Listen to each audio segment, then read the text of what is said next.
So, ladies and gentlemen, welcome to our Navamsa series of the week. And this week we're going to be covering Venus in the third house of your Navamsa D9 chart. And what happens when Venus, as in Shukra, is in the third house of one of the most important charts in Vedic astrology, known as the Navamsa chart, which kind of shows the strength of your planets, the second half of your life, your married life, your karma related to marriage, your pretty much the path of the soul that it has to walk on. So all of these things are, connected with the Navamsa chart. So you have Venus here, okay? And as always, if you do not know if you have Venus in your Navamsa chart, what are the planetary replacements you have? For that, check out the links here. Check out my full astrological report, including my books, Astrology Conjunction Aspects and Mahadasha at the Speed of Light, including all my consultations at this link. So,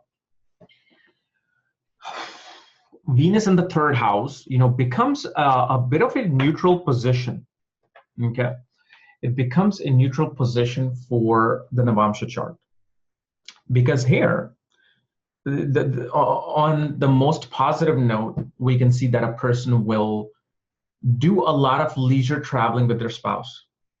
The communication with the spouse will flow very softly, very smoothly, and I'm only saying this because I'm not considering any conjunction aspects upon the house. This is like a foundational thing. So even if a malefic planet is there, one will still have a far better communication than, let's say, if you had no planets in the third house or a malefic planet was in the third house. Venus is putting its positive effect. Like all the conversation will pretty much end up with a romantic truce, a lovable truce, okay? And the thing is, a person, whether it's a man or woman, will enjoy conversating with females, talking to females more. And you're going to see this effect more come after 36. Once you're 36 and on and beyond, that's when this third house Venus will really show you its result. Naturally, that, let's say you had malefic planets in the third house in your birth chart. So communication has always been harsh, short, straight to the point.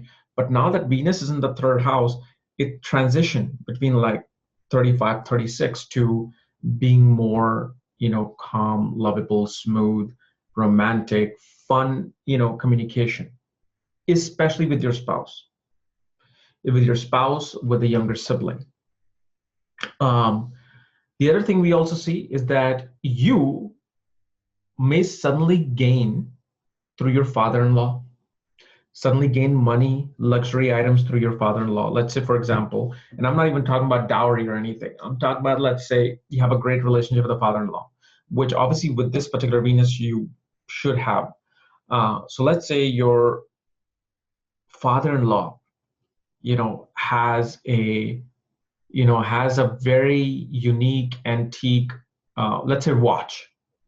He has a very antique, unique wristwatch.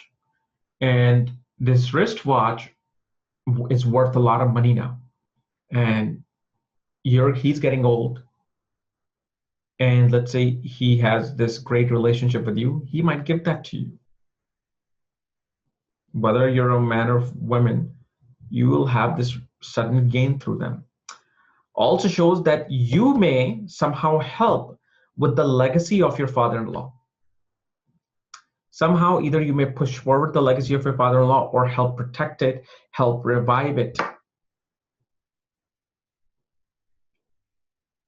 You will, though, with this Venus, have a pretty much not so much of gains through your own family. So when Venus goes into the third house, you will not have such gains and value coming from your own family. It's always going to be through the spouse's family. And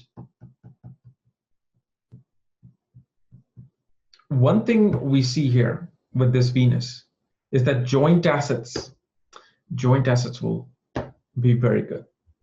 Somehow you'll have some joint assets.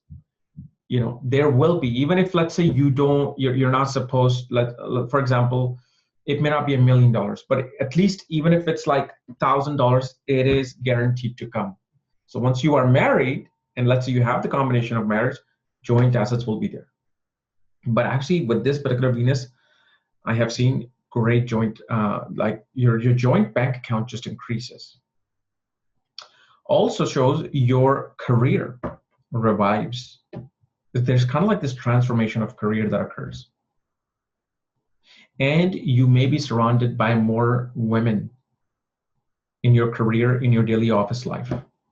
Now, depending upon the sign placement of Venus, which we're not going through, this can definitely bring in some office affairs, office romance, may bring like online romances a lot. But again, it all depends upon the sign and nakshatra, which we're not covering right now. But definitely this person is romantic, promiscuous, and loves company of the opposite sex. So that's what we get with this Venus's position.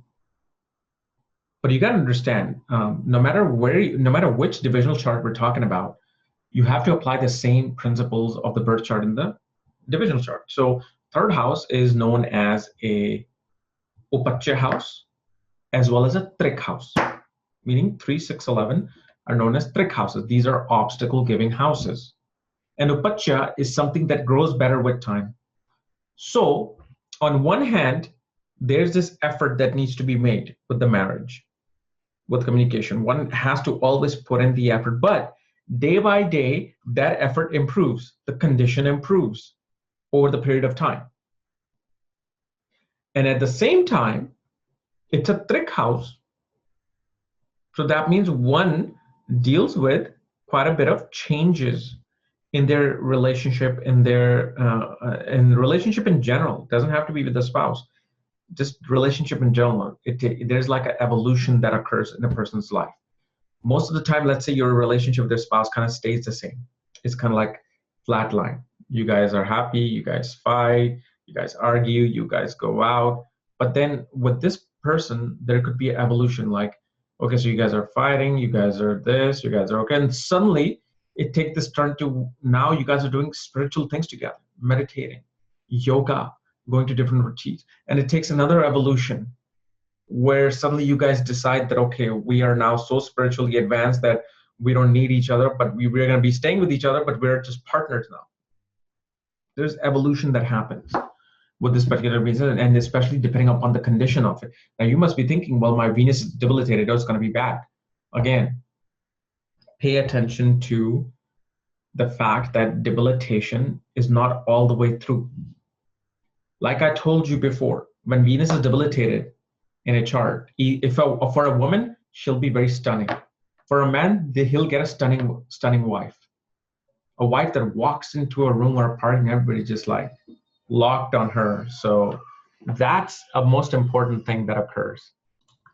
Sorry, I had to pause. My daughter was crying, having a little tantrum, as I have to deal with that every hour.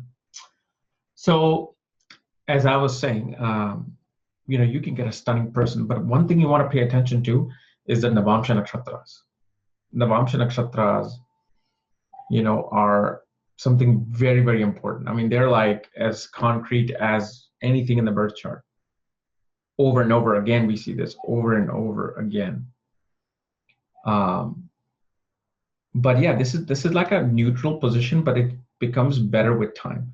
So if you're 20, 15, 25, even 28, yeah, it may give you problems in relationship for sure. Because remember, it's a Trik house, it's a Pacha house. It's only going to get better with time. Okay? So guys, this was my analysis of Venus in the third house of Navamsa chart. If you're new to my channel, subscribe below. And if you want to know where your Venus is placed, all the other astrological details, check out the links here, including my school, Vedic Astrology Academy, because we're actually now almost done with lesson 6 of planets, and then I'll be moving on to some real cool stuff in the lessons. They're going to be quick now, so exciting. Bye-bye.